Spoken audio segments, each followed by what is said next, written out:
This webinar, the way that it came about is every year for the last couple of years, there's a place called ISTE, the International Society for Technology and Education.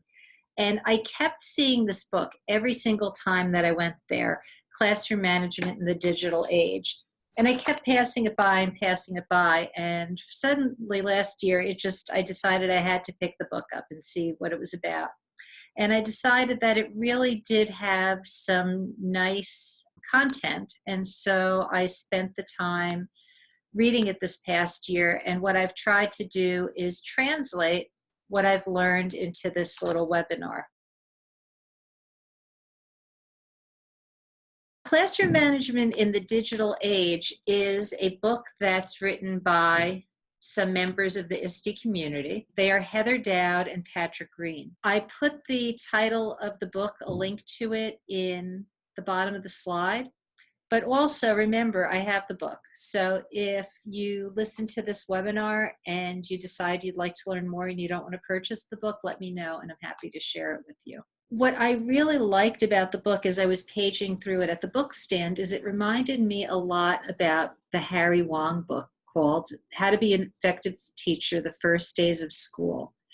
And Harry Wong, his first big thing that he impresses on teachers is that there is a difference between a procedure and a rule in the classroom. And I was hoping that someone would like to try to type in, or a couple of you can try to type in, what do you see as the difference between a rule in the classroom and a procedure in the classroom? Rules are like nouns. Procedures are like verbs. A rule, you're saying, is like a person, place, or thing. Don is saying a rule is something you can or cannot do. A procedure is a certain way the class should follow every time it meets. So let's take a look at what Don is saying and a look at what Xander was saying. A rule is something that if you break, there's a consequence. And that's kind of like saying that certain thing you should or shouldn't do. Or if you look at it as a noun, a thing. So a rule always has a consequence. A procedure is just a process of doing something. So if you break a procedure, you just practice it again until you get it. Anna was saying a procedure is a set of steps to complete a task. So these signals are all procedures to complete a task. That's what I really liked about Classroom Management in the Digital Age. They were really looking at the rules and procedures. What this book made a point of saying is that when you have a set of procedures for students, the first thing you do as a teacher is you teach that procedure. Then you have the students practice, practice, practice, practice. If there's an error in that procedure, if students are doing it the wrong way, you're just monitoring to make sure everything's going the way you expect it to. You correct a student if it was not done correctly. If the whole class is having trouble with the procedure, you go back again, you teach it, they practice, practice, practice, practice, and so you keep reinforcing it that way, and you review it from time to time. The procedures that this book really talks about are what kind of signals a teacher should use, and they could be hand signals, or they could be other kind of visual or audio signals.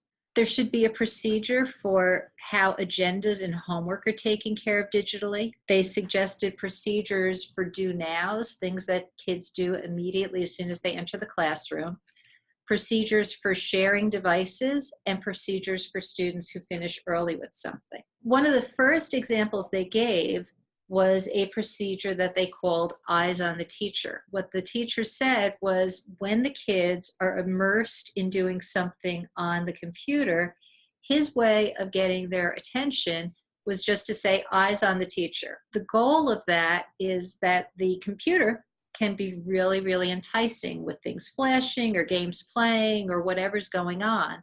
And by saying eyes on the teacher was disconnecting the students from being absorbed into the computer. Eyes on the teacher also meant that the kids' hands should now be off of any mice, any touch screens, any keyboards. And also eyes on the teacher for him meant any earphones should be taken out of the ears. His way of giving that signal was to say eyes on the teacher. But these are 4 other ways that some teachers that they interviewed also used as signals. So one teacher said de-screen. Another teacher said clap twice if you hear me. And so, you might get 2 or 3 kids doing that. Then they would say clap 3 times if you hear me. And on, clap 4 times, clap 5 times, clap 6 times. And the teacher said, usually it would take until clap 6 times if you hear me to get everybody's attention. But that teacher felt that it was far more helpful than saying, okay, put your computer away, close your computer, close your computer. So that's another signal. Screen forward, I thought, was a really interesting signal. This teacher says screen forward, and if the kids have laptops or Chromebooks, they just switch the screen so that it's facing the teacher. So that's a really nice signal if you feel like the kids are going to be safe in order to turn the screen away. And it also gave the teacher a quick view of where in the work the kids were at that time.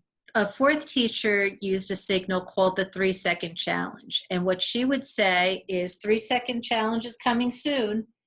That gave the kids the preparation time. And then after 3 seconds, she would say, screens off, looking this way. The goal was to get the kids to have everybody's screens off and looking at her within 3 seconds. And so the kids took it as a challenge. Are there signals that you've seen used at your school or that you used personally to get the kids' attention? What's your procedure to get the kids to disconnect from the screen and listen to directions? Anna asks the kids to tilt their screens down when they want their attention. And that's a really nice, useful way to do it, because if you tilt the screens at about a 45-degree angle, it gets their eyes focused on you. Or I have them place their hands on their laps. Mary Alice, I ask for 30 eyeballs on me. If it's a class of 15, it makes the students think about the number of eyeballs in the room. Zandra, 1, 2, 3, all eyes on me and freeze. Good. John, clapping is used a lot also. 1, 2, 3, eyes on me, and the students respond 1, 2, eyes on you. Good. Depends on the teacher. Kindergarten, grade 3, 1, 2, 3, 2 thumbs up and look at me. Older students count to 5, 5 and look at me. Students hold up 1 hand. Class, they say yes, yes, and look at you. And again, it's that look at you, especially with the screens. And Michelle's school has an opportunity that the computer teacher has the ability to take over all of their monitors.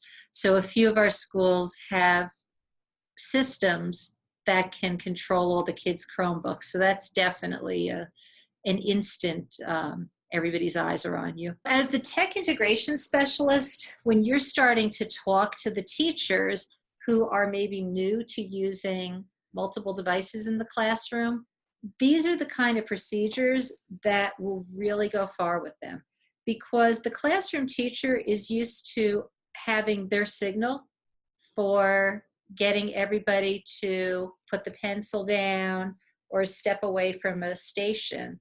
But what they may not be used to is having to disconnect the kids from the computer.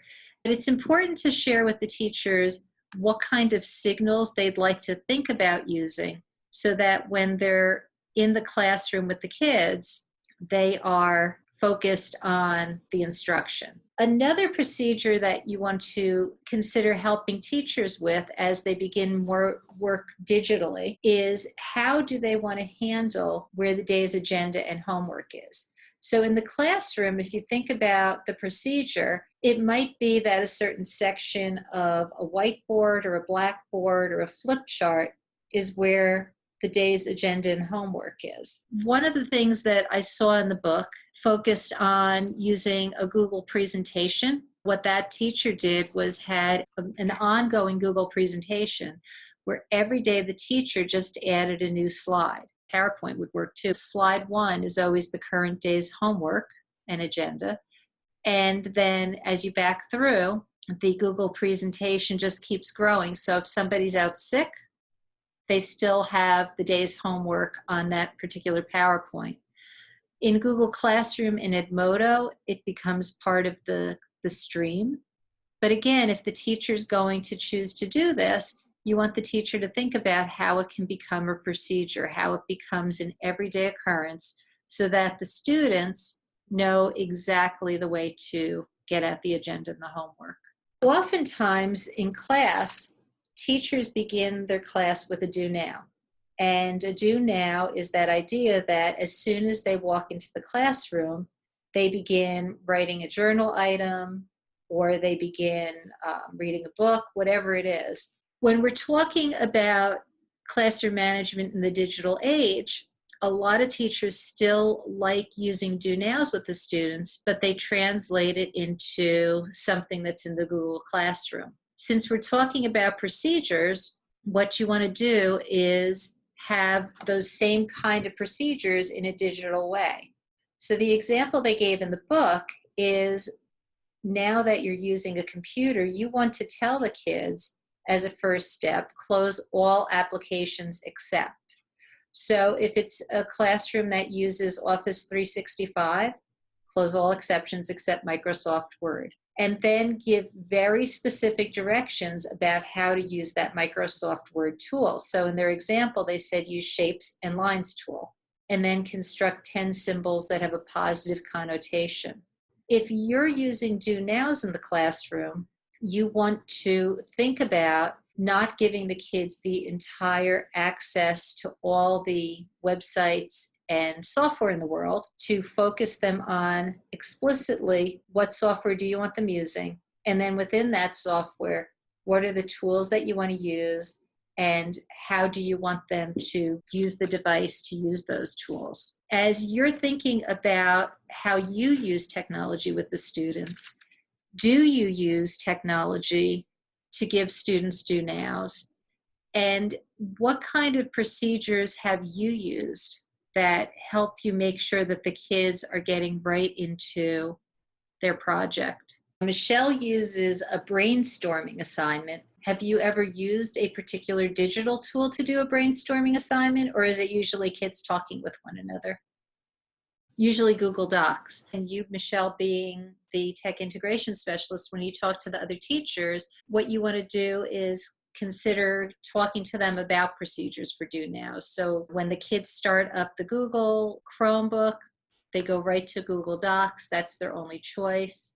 And they use the Google Doc for a brainstorming assignment. John doesn't do tech for do now, but the whiteboard is still used. So again, there's no reason that you can't have the digital with the whiteboard talking about the assignment. Donna has kinder through grade 3 a PowerPoint slide displayed the first 5 minutes with the typing lesson, and 4 to 8 they go to Google Classroom and follow the opening activity. As teachers who use technology, you have these procedures that the kids are pretty much locked into. But what I would suggest is, as you support the classroom teachers with using technology in the classroom, the do now is a good time to talk to them about how to make this sink into what they're used to in the technology lab, or how to sync with what they already do. So like John was saying, he already uses the standard whiteboard. Have the teachers still use that same section of the whiteboard. The do now procedure I thought was a good idea, especially that piece of telling the kids to close all applications except the one that you're interested in using with the students. A lot of times when we get together face-to-face at the Archdiocesan Center, I hear a lot of talk about shared devices and how they can be a great benefit. So having that Chromebook cart that can go up and down the hallway, or that iPad cart that moves around the building. We all have the exact same procedural problems. They really break down into making sure students log out of accounts after they're done, decide who's responsible to have devices charging afterwards, and deciding where work is saved. So whether it's a shared network folder, the Google or the Microsoft Cloud, or a unique student folder. One of the things, I was traveling this week, they had a very interesting charging station for their Chromebooks. Instead of it being a cart, it was a rack system that was mounted in the hallway. And what the principal shared was that the students each held a shelf on the rack, and it's their responsibility to put that Chromebook into the rack, plug in the plug, And then the rack has a door that can close and lock so that after school, if there's other people in the building, you don't have to worry about the Chromebooks disappearing. But I thought that was a unique rack. It's just a matter of practice. One of the hardest problems that I always had was finding that somebody would borrow the Chromebook cart, or it was a laptop cart at that point. But then finding out that the next classroom of teachers had half of the devices uncharged.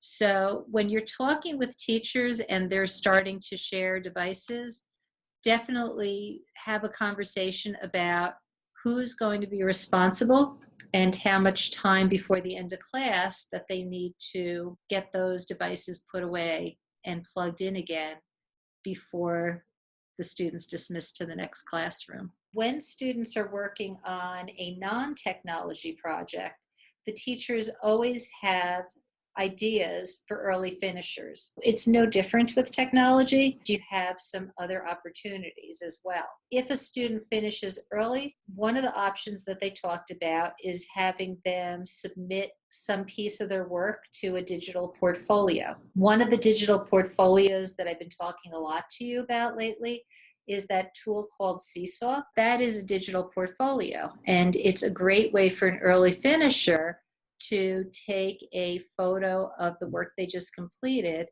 and then either talk about or type what it was that they did in this little artifact and why it worked so well for them, how it helped them learn. Another option is to have some quiz games available.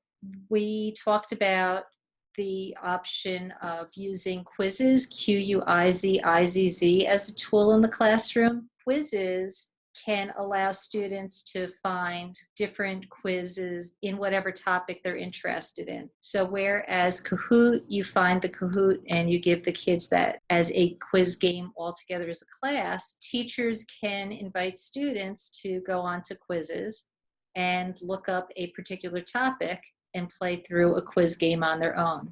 Another suggestion they had for early finishers is to give students the opportunity to create their own screencasts, teaching others how to do something. There are so many different ways that you can do that with students. Again, Seesaw is a really easy platform because kids can bring up the drawing tool, and as they're drawing, they can record their voice explaining things. So if the students were working on a math assignment to multiply fractions, you may have a student who is really excellent at multiplying fractions. They can create a little screencast video showing how they multiply fractions and what they think about as they're doing that. A lot of times students can learn better from other students' explanations, and so this way your students can become the stars of their little screencasts. Another option is to get them some subject-specific practice. So perhaps you want, in a Spanish class, a teacher may give the children the opportunity to use Duolingo. Finally, another opportunity they gave is using either a YouTube playlist that the teacher created, or asking students to create a playlist of topics that other kids might find useful. So if they were working on the water cycle and a student finished early, you might have the student create a Google Doc with links to a couple of YouTube videos that do a good job explaining the water cycle. Think about what you do with your early finishers. What are some opportunities that you would share with others in this chat room that are very good early finisher activities, either for a specific subject or just in general? So ClassWorks for Math and ELA, that's a student learning software. And so if you have something like ClassWorks or IXL or fill in the blank, those can be really good early finisher work. I'm curious if anybody has had students create their own screencasts to teach topics to others in the classroom. Oh, and definitely Anna's saying that her early finishers help other struggling students. John's suggesting free rice. So if you are new to our tech integration workshops, it's actually freerice.com, and it's a piece of software that lets students practice vocabulary and other subjects. And every time they get one right, they earn grains of rice that are truly contributed and donated to hungry people in the world. So that's a nice one, John. And Math Playground for some of the younger students. And the reason that I'm bringing this up is, again, if you have teachers who are newish to using technology in the classroom with their students, it might be nice to, in addition to helping them learn how to use the technology tool, to give them a couple of ideas for their early finishers. If you're a technology teacher, you're very much used to helping kids figure out how to name files in order for you and them to be able to find the work easily when they come back to the computer. But for teachers who are newer to using technology with students, you want to make sure that they think about how they want to have kids name their files. In Google, if you're using Google Classroom, it becomes a little bit easier because a teacher can assign a document and give a copy to each student. It automatically adds the student's name to the project as well as the title of the project. But naming files, having a procedure, helps the students get back to work quicker when it's time to continue on, and it also helps the teachers when it's time to find and grade work. Like I said, one of the easiest things that Google Classroom gives us is that ability to add a document and choose make a copy for each student. So when you come to our workshops, I give you assignments and I add my slides, and you get a copy for yourself that you could add the notes into. Another way that some schools do is they have the classroom. So if your class was 8A, you would start the file name with 8A, then the last name, the first name, and the topic. Other teachers like to just put periods between things. So oro.and.6 for the 6th grade, if you only have one of each grade, dot adjacent angles. So again, this is a procedure, and if you think back to the idea of procedures, if a student loses a piece of work, once you find it, you teach the child how to rename the file to whatever pattern you use. If you find that all the students have gotten away from using that pattern, you reteach the procedure and you get them back in that habit of whatever the pattern is. They also talked about procedures for printing. One of the hard things for many people to do is move from a paper-filled classroom to something that's more digital. So get teachers in the habit of thinking about, is this something the students can access in their device? As the kids and the teachers get used to using the device, can you save time and resources by keeping it online? So if you have an Edmodo classroom, is it good enough to just view the work in Edmodo? Or is there a reason a printed version is necessary? So sometimes you may have it being your turn to put something new in the hallway on the bulletin board. The best way to do that is to have a printed version. Remember, a digital version can make it easier to share online. At one point, we had talked about how to create QR codes. Those are those little black and white boxes that allow you to quickly get someplace. Even if you have a bulletin board, it may not be necessary to print out a 5-page report. Students might be able to learn how to create a QR code, and then you just have those QR codes out on a bulletin board. Talk to the teachers about the fact that printing doesn't have to be as paper and ink dependent as it used to be, especially making those QR codes. The other advantage of those QR codes is if the kids make a video or some other item that's easier to see online, you can still share it on the bulletin board, but now the QR code takes them to that digital version. Now, if you are going to be printing, talk to the teachers about making sure the kids have a procedure for getting the printed device. There's nothing worse than finding 50 pages of paper sitting in a printer that were printed a week or two ago. So when kids do print, make sure they know the physical location, make sure they know when they're supposed to go pick it up, and again, practicing how to choose a printer if there's multiple printers in the building. The rules should be far fewer. Every school should have a set of rules for technology. And depending on the school, some schools call it an acceptable use policy or an AUP, a responsible use policy or an RUP.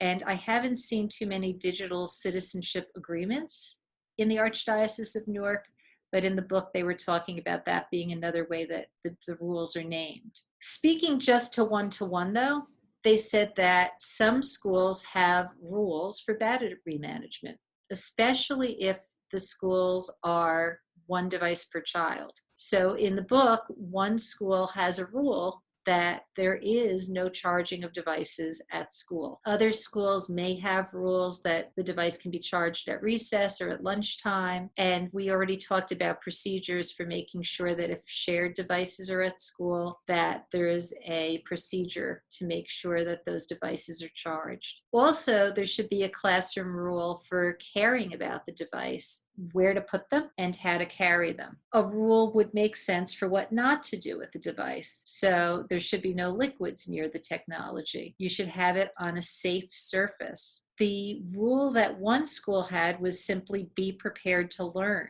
They had one device per child. And the rule for being prepared to learn was that the device is available, not at home. It is charged. And in their case, that the kids had their earbuds with them. A rule, again, is different than a procedure. So there are some consequences to the rule. And in that school, the consequence was the children would end up often with more homework because they weren't able to complete the digital assignment properly. The final classroom rule is that somebody suggested in the book there would be a no audio zone rule to the classroom. So if you forgot your earbuds, it meant that you had to mute your computer. And again, the result was that sometimes you would end up having more homework. That was the consequence of not respecting the no audio zone, not remembering to have the earbuds. It was good to hear that Anna's using Seesaw with the fourth grade teachers using Seesaw to demonstrate the knowledge of the human hand by taking a picture and labeling it. Some extra ideas that Donna had was FreeRice, IXL,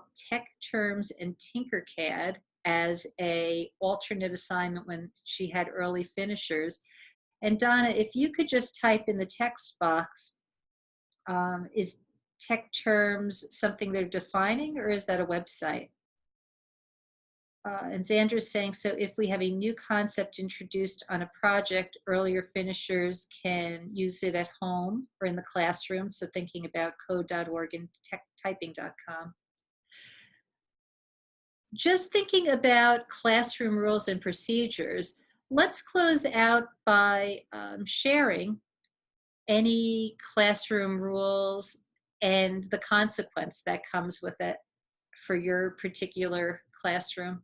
For those who allow students to bring their own devices, how do you monitor the students on assignments so they're not looking at other sites or check their social media? So if anybody would like to either hop on with audio and you have an answer that you'd like to share to Michelle, or if you'd like to type it in the text box, how do you monitor students who bring their own devices? And also, what particular rule and consequence might you have in your classroom? And I guess, Michelle, the first thing that I'm thinking about is, are the devices all facing a way that the teachers can see what's on their screens? Most schools nowadays don't block social media because it's used to put things into the school social media. Some schools do have certain social media blocked, though. Okay, and so John has his 5 important lab rules, with the consequence being a warning and then 5 minutes off the computer. And I like the rules are, again, safety rules. Okay. So there's a rule for taking a device out of the cart and bringing it back to the desks. 3 points of contact, and that's more of a procedure. So the kids have to have one hand on either side of the device with a third side up against their belly. And sometimes teachers have kids kind of hug the device to themselves. Donna, are you there? Yeah, I'm back. Okay, so what would you like to share? Couple of things. The first year when we had students bring their own devices, we had them sign a policy that they were connecting right to our own wireless, which was attached to our sonic wall, where all the social media was blocked. But then also the teachers had to be responsible to, when the students were using it, they have their classroom shaped in a U where they could sit behind and they can see that the students are on task. But if they're connected to our wireless and they tried to get to something, we would get an alert through our sonic wall. And, you know, it wasn't 100%, but that was one way. And we had them sign an agreement that if a teacher did catch them, they would get a note home and they wouldn't be allowed to use the device. So Michelle Salazar, this is really speaking to what you were talking about. And so if you wanted to talk to Donna at some point, let me know, but they did some really good work, right, Donna, on setting up a student Yes. methodology for getting on the internet as well as a teacher one. Yes, yes. And then about the procedures, the first day of computer class, I go over all the procedures, and I have a thing, if I have to speak to a student 3 times in one class, then I have them sit away from a computer, fill out a behavior slip. They sign it, I sign it, and then I contact the parents through email or phone to just discuss it with them. And regarding technology, if they're caught, we have Go Guardian right now monitoring the technology. And if a student is caught doing something, you know, even though you have everything blocked, sometimes they're looking at Pokemon when they're supposed to be doing science. You can't block it. So if and I get email alerts, and if I get an alert, we'll go see the student and we'll have a conversation about it. But then since they broke the policy and the Chromebooks are only to be used for teacher-led activities, they lose the privilege for a week and the parent is contacted. So Michelle Salazar, do you have other questions for for Donna regarding that? And I could definitely, okay, so interesting, and thank you. I can definitely connect you and Donna up via email, you know, if you just have some questions about what she was talking about, because sometimes it's nice to have somebody who's done it before.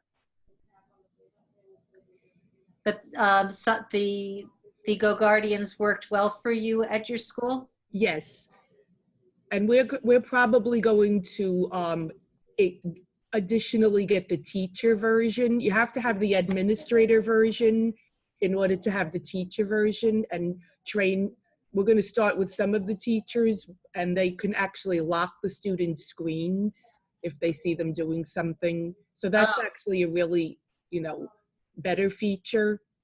Right. And Xandra's asking, when they are filling out the slip for they weren't doing the right thing, do they go back to the computer at that point, or do they have to do something else without a device at that point? No, I don't let them back on the computer. They have to stay off to the side. And if they were in the middle of having to type something or research something or whatever, I'll just have them handwrite whatever they need to do, or give them a book or something that they have to write something that's related to the topic, if I have it.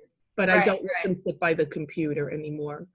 Okay, so Xandra, that's how she handles it. It's some kind of book or writing that they do. So they're kind of in the penalty box for that class period.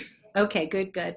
Does anybody else have any other questions, or would anybody else like to contribute anything else about procedures and rules as far as technology goes?